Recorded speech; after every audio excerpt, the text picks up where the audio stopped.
I never imagined my quiet backyard would become the center of a neighborhood battle. It started small, firewood disappearing almost every night.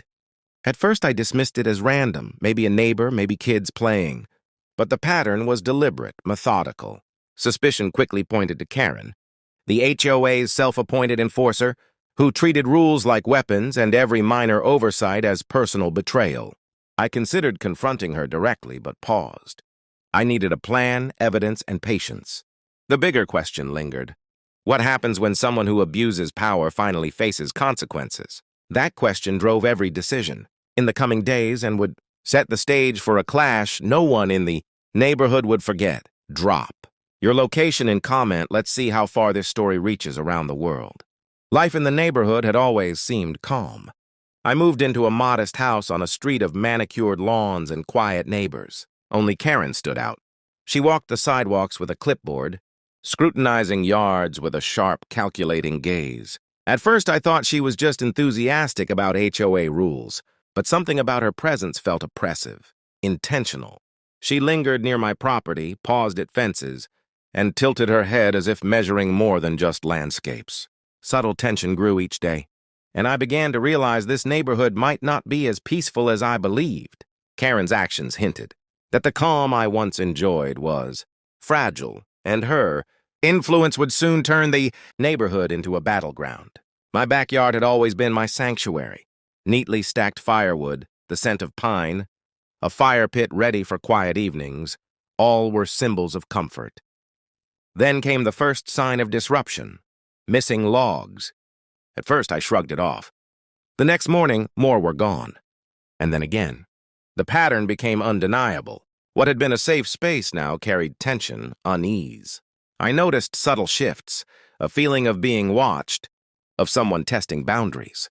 The peace I had taken for granted began to crack. Every visit to the backyard became a moment of anxiety. Something was brewing, and I felt it in my bones.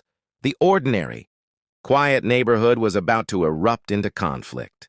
Then came the first confrontation, a bright yellow HOA notice on my front door.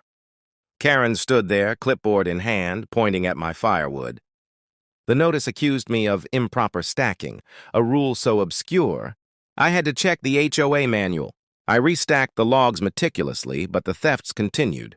Soon came fines, $50 for unsecured storage, $75 for yard clutter, $100 for failure to maintain harmony. No photos, no proof, just authoritative letters. Karen wasn't enforcing rules. She was waging a personal campaign. The quiet of my home had been replaced by tension and anxiety. I realized compliance alone wouldn't work. I needed a clever response, a plan that would finally hold her accountable without escalating beyond control. I installed a small camera, discreetly aimed at the firewood stack. Night after night, I monitored it, my heart racing at every shadow. For 3 nights, nothing happened, as if she sensed it. Then, on the 4th night, a shadow moved along the fence. A hand appeared, pale, adorned with a distinctive gold ring. Karen. I had proof. Yet the HOA would never act.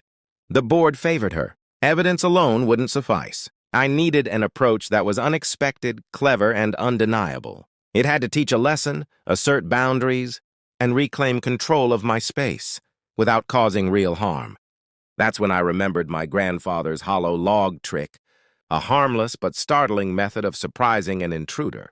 I carefully prepared hollow logs, filling them with a small amount of gunpowder, just enough to produce a loud pop and smoke, not injury. I positioned them among real firewood so that any thief would be unaware of the surprise inside. Meanwhile, Karen continued her nightly patrols, oblivious to the trap. My nights became tense with anticipation. Each creak of a fence board or rustle of leaves set my nerves on edge. I didn't intervene. I had to let the plan unfold naturally. The trap was in place, the stakes high, and the tension in the neighborhood palpable. Soon, Karen would confront the consequences of her repeated trespasses, and the balance of power would begin to shift. The hollow logs were ready. I watched and waited, heart pounding as each day passed. The sounds of footsteps, faint rustling of leaves, and shifting boards heightened my anticipation. Would she take one? Would the message land? Every morning I checked the stack, my nerves taut. Finally, one night I heard her, soft footsteps approaching, the slight thud of logs being lifted. I stayed hidden, letting the plan play out. By morning, the hollow logs were gone. The stage was set. The moment of reckoning had arrived. The neighborhood, unknowingly, was about to witness a confrontation that would forever change the dynamics of this quiet street. The morning felt charged with electricity. Karen had taken the hollow logs completely unaware of the surprise within. I predicted her next move. She would likely use one for her usual backyard demonstration, showing off her knowledge while asserting authority. I paced, listening to the faint hum of the waking neighborhood. Every noise seemed magnified, every shadow suspicious. Anticipation coiled like a spring inside me. Would she notice the trap? Would the lesson resonate? Or would she twist it into a new accusation? The tension was unbearable. The trap was in place, the plan ready, and the neighborhood unknowingly teetered on the edge of chaos. Then it happened. A sharp crack, followed by curling white smoke drifting over the fence. Birds erupted into frantic flight. Karen screamed, panicked, flustered, absurdly dramatic, as chairs toppled and sprinklers hissed. Neighbors began to gather, drawn by the chaos. From my yard, I observed her flailing, clipboard tumbling, authority evaporating with every second. The harmless explosion delivered the lesson perfectly.